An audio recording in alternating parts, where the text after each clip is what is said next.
Namaskar दोस्तों, this is Anand Rupam and welcome to another exciting episode of Unknown Patriots. Please इस channel को like share और subscribe ज़रूर कर लीजिएगा।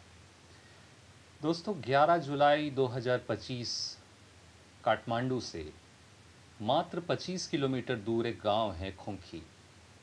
वहाँ एक बड़ा सा कोठी और वहाँ अचानक बहुत हलचल होती है शाम को और बहुत बंदूकधारी लोग वहाँ पहुँचते हैं। जैसे लगता है कि किसी बहुत इम्पोर्टेंट शख्स को एस्कॉर्ट करके अंदर ले जाया जा रहा है।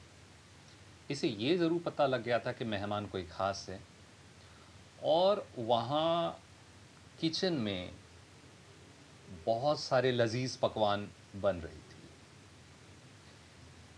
और वहाँ उस दिन काठमांडू के बहुत नामी गिरामी पॉलिटिकल लोग, वहाँ के एमएलएज ही वहाँ उस पार्टी में मौजूद थे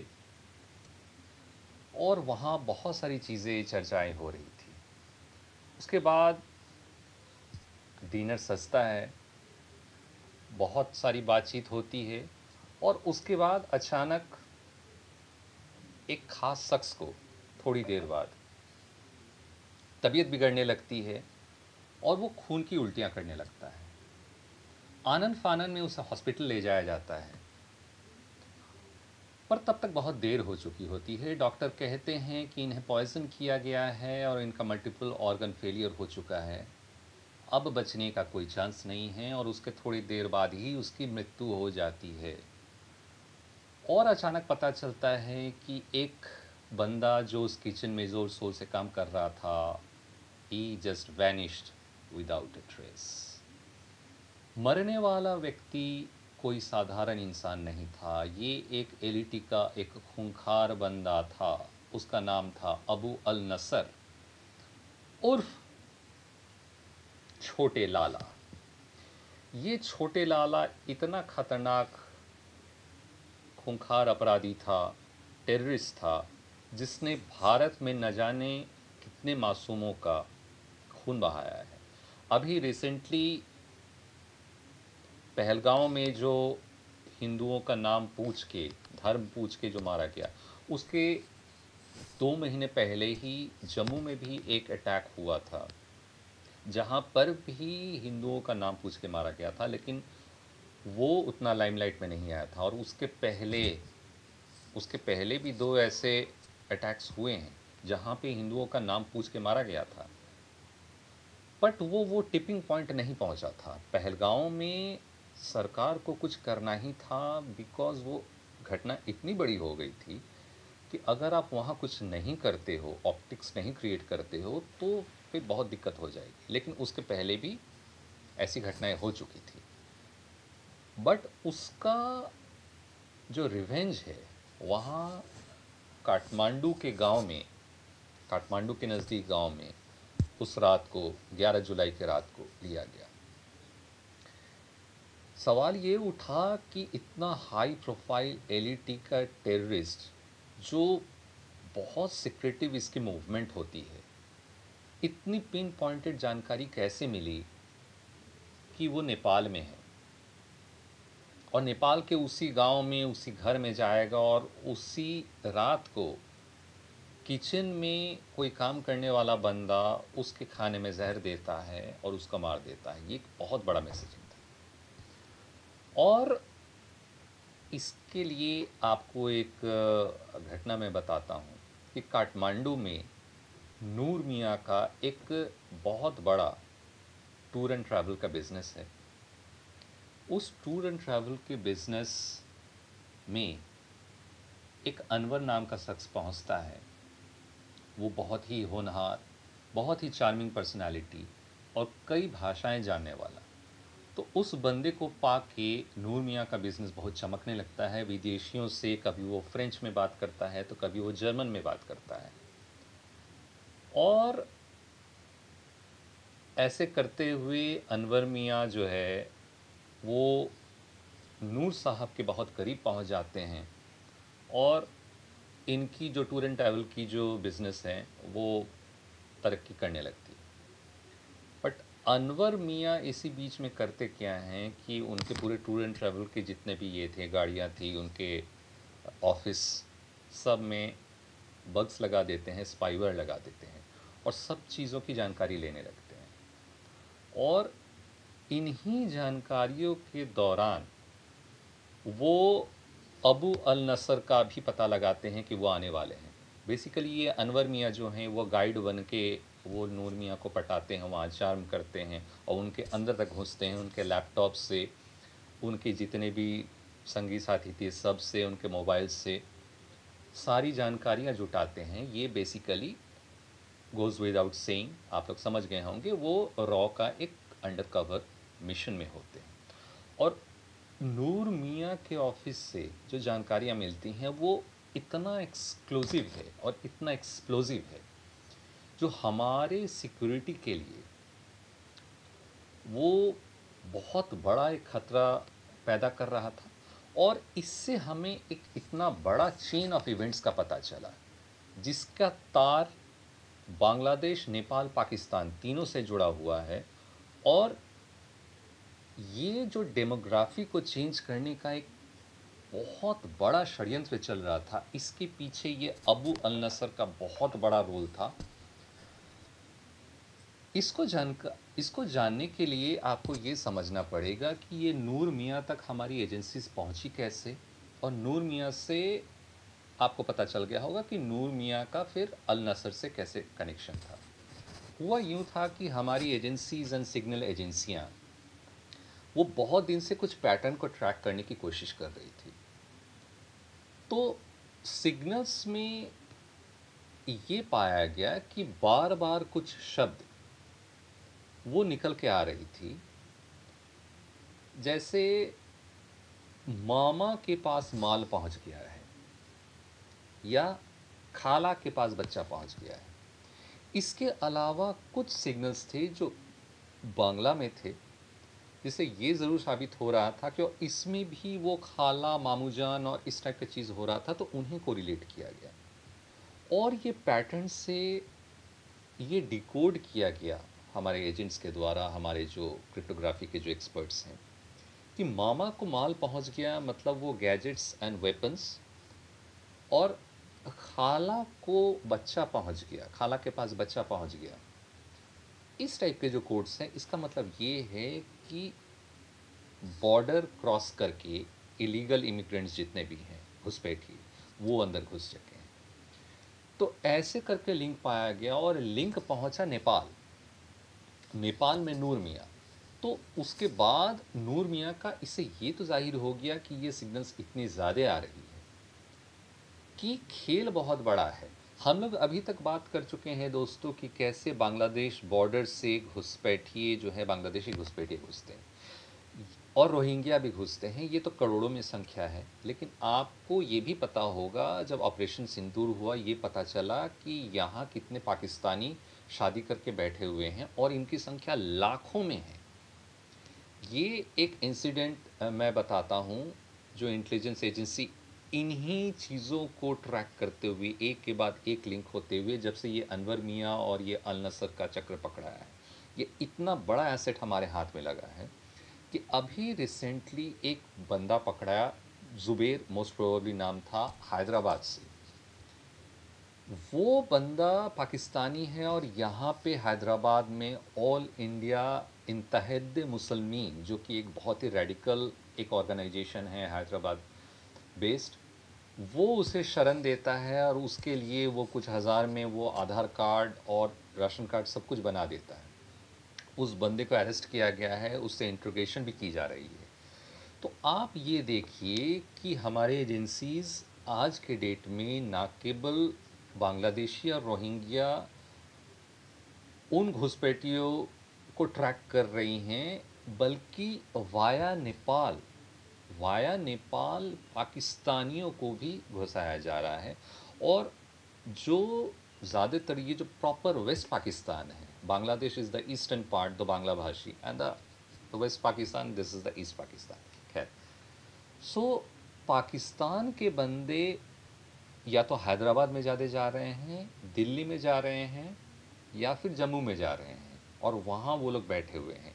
और ये अनवर और अल नसर का जो इन लोग का जो ग्रुप है, इनको जब तोड़ा गया, तो फिर हमें नेपाल, बांग्लादेश और पाकिस्तान का इससे एक बहुत बड़ा, समझिए कि लाखों लोग कैसे इन्फिल्ट्रेट किए होंगे, चाहे वो बंगाल बॉर्डर से हो, आसाम बॉर्डर से हो, या आपके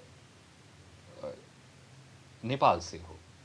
और जब से ये जुलाई में ये हुआ है, इन इंफॉर्मेशन को, इन डॉट्स को जोड़ते हुए अनगिनत अनगिनत क्रैकडाउन हुआ है। अभी छत्तीसगढ़ में रिसेंटली कम से कम 26 बांग्लादेशी लड़कों को पकड़ा गया और उनको अच्छे से ट्रीटमेंट दी गई, और उनका पूरा लिंक वो नूर मियाँ के लैपटॉप से, जो हमारा अंडरकवर रॉ एजेंट, जो हमारा एक अननोन पेट्रियट, हमारा अननोन गनमैन, जो एक पूरा लिस्ट निकाला था, उससे हम बार बार क्रैकडाउन कर रहे हैं और हमें बहुत सारे इंफॉर्मेशन मिल रही है।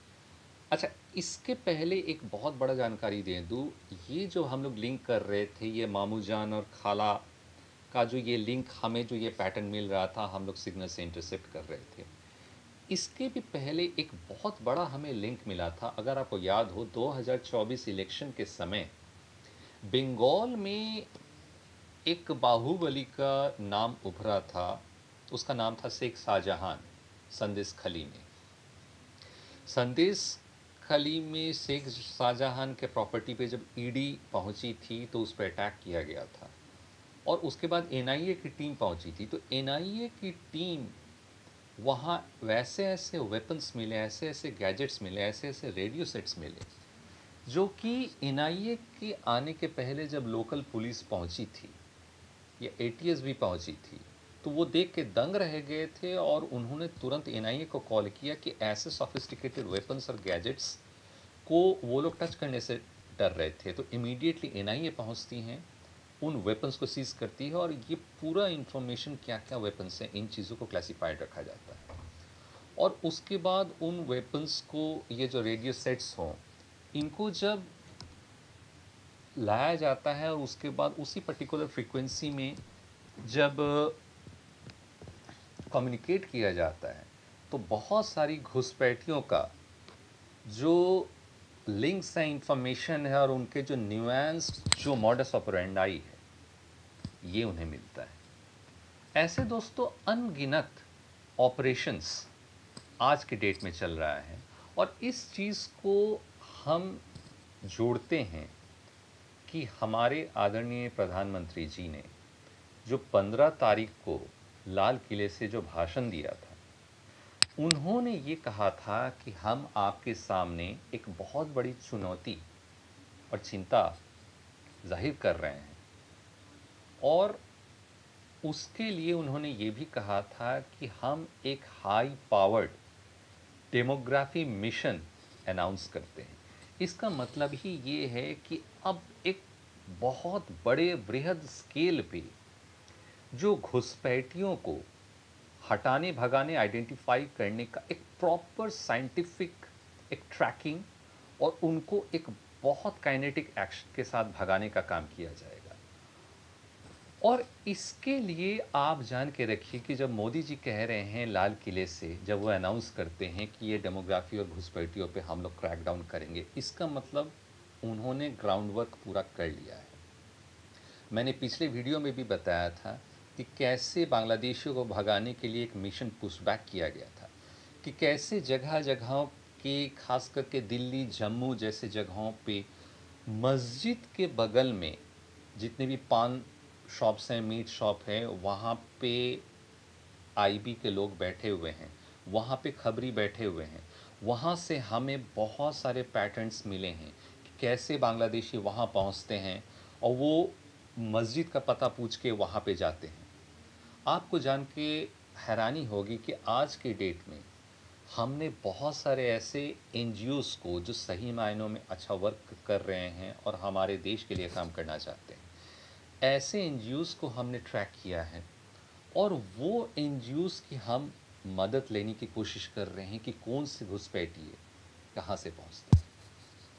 आपने ध्यान दिया होगा कि मोदी जी ने कहा था कि आरएसएस कैसे हमारा देश का एक एसेट है, और पहली बार आरएसएस का नाम लाल किले के प्राचीर से उन्होंने लिया। और उन्होंने ये भी कहा कि आरएसएस जो है सही मायनों में दुनिया का पहला और सबसे बड़ा एनजीओ है। और मैं ये बता दूं कि बहुत सारी चीज़ बताए नहीं जा सकती, लेकिन ग्राउंड स्केल पे हर जगह पे घुसपैठियों का और एंटी कन्वर्शन पे आरएसएस के लोग ग्राउंड स्केल पे काम कर रहे हैं। यहाँ पे आरएसएस बहुत सारे एक्स मुस्लिम्स भी हैं, पोर्टल्स पे एक्स मुस्लिम हैं, या ऐसे भी मुस्लिम्स हैं जो कट्टरवादी जो सोच हैं उनसे वो लोग एग्री नहीं करते हैं, और वो हमें नेशनल मिशन में हेल्प करने को रेडी हैं जहाँ पे ये नेशनल सिक्योरिटी का इशू आ रहा है। तो इनके साथ ये लोग कोऑर्डिनेट कर रही है, और आरएसएस के साथ मिलके ये इस मुस्लिम्स के ग्रुप और ऐसे भी बहुत सारे जागरूक मुस्लिम्स हैं जो एग्री कर रहे हैं कि उनकी अगल बगल में मस्जिद में या कहीं भी उनके पाड़ा में ऐसी कोई संदिग्ध गतिविधि अगर दिखती है, अगर कहीं भी शक होता है कि यह बांग्लादेशी है, उनको कुछ मामलों में ट्रेन भी किया जा रहा है, कुछ मामलों में कैसे उनको अवेयर भी किया जा रहा है कि आप कहाँ पे इंफॉर्मेशन देंगे, कैसे आप हमें तुरंत जो है इंफॉर्मेशन पहुँचाएंगे और आपका आइडेंटिटी है जो है गुप्त रखा जाएगा। तो ये पूरे लार्ज स्केल में चीज़ें हो रही हैं, और हमें लगता है कि हमें मोदी जी का इस चीज़ में साथ देना चाहिए। और ऑन ए लाइटर नोट आपने ये भी देखा होगा कि मोदी जी जब ये operation high powered demography mission announce कर रहे थे, तो सबसे ज़्यादा ताली जो है हमारे गृह मंत्री अमित शाह मार रहे थे, क्योंकि उन्हें पता है कि ये पूरा जो प्रोग्राम है, ये जो पूरा सफाई अभियान जो है, ये उन्हीं के नेतृत्व में होना है। सारी जितनी भी एजेंसियां हैं वो उन्हीं को मोस्टली रिपोर्ट करेंगी। तो आने वाले समय में आप देखेंगे कि ये डेमोग्राफी पे बहुत सारा काम होगा। इसके पहले 3-4 ऐसे ऑपरेशंस हुए हैं। मैंने आपको ऑपरेशन पुशबैक के बारे में कहा, और आपको एक ये बता दूं कि जब सावन के महीने में बोलबम का ये चल रहा था, तो गेरुआ वस्त्र पहन के बहुत सारे, भगवा पहन के बहुत सारे घुसपैठिए बांग्लादेशी वहाँ घुस के कुछ बदमाशी करने की कोशिश की गई थी। तो वहाँ पे हमारे आईबी के लोग भी भगवा पहन के उस बीच में घुसे, ताकि उन घुसपैठियों को आइडेंटिफाई कर सके और उन घुसपैठियों को चिन्हित करके उनके पैटर्न को भी रिकॉग्नाइज कर सके। इसके अलावा आज के डेट में आपको जान के गर्व भी होगा कि हम आज के डेट में फेशियल रिकॉग्निशन कैमरास पे भी काम कर रहे हैं, जो फेशियल रिकॉग्निशन कैमरा से चलते हुए किसी भी इंसान को आइडेंटिफाई कर सकते हैं। उसका सारा रिकॉर्ड जो है हम इंस्टेंटली डाउनलोड कर सकते हैं। तो ऐसी बहुत सारी चीज़ हो रही है। हम लोकल लेवल पे जो मुस्लिम कम्युनिटी में जितने भी यंगस्टर्स हैं उनके साथ मिल के बहुत सारी चीज़ करने की कोशिश कर रही हैं। बहुत सारी चीज़ इनोवेटिव है, बहुत लोगों को जो है वो कॉन्फिडेंस में भी लिया जा रहा है, इनके साथ एक नेटवर्क किया जा रहा है। और हम लोग जितने भी हमारे सिग्नल इंटेलिजेंस के लोग हैं, वो लोग हर सेकंड हर मिनट जितने भी सोशल मीडिया पे ट्रैकिंग है, जितने भी हमारे घुसपैठिए हैं जो वो फेसबुक यूज़ करते हैं, Telegram group and WhatsApp group use करते हैं, और जिनका ताल्लुकात जो है हमारे यहाँ से कम और बांग्लादेश से ज़्यादा हैं, वहाँ से भी हमें पैटर्न मिल रहा है कि यहाँ से ये पैटर्न है। और जो वोट बैंक पॉलिटिक्स में आप जान ही रहे हैं कि कैसे एसआईआर जो होने वाला है, बंगाल में भी होने वाला है, वहाँ से भी हमें बहुत सारे पैटर्न्स मिलने वाले हैं। तो इन्हीं चीज़ों पे आगे और भी इंफॉर्मेशन आएंगी, और भी टेक्निकल लेवल पे हमारी जो मंत्रालय हैं और जो एजेंसियां हैं वो काम कर रही हैं, करती रहेंगी, और इनकी जानकारी सबसे पहले आपको इस चैनल पे मिलेगा। तब तक मैं आनंद रूपम आपसे आज्ञा चाहता हूँ। जय हिंद। वंदे मातरम।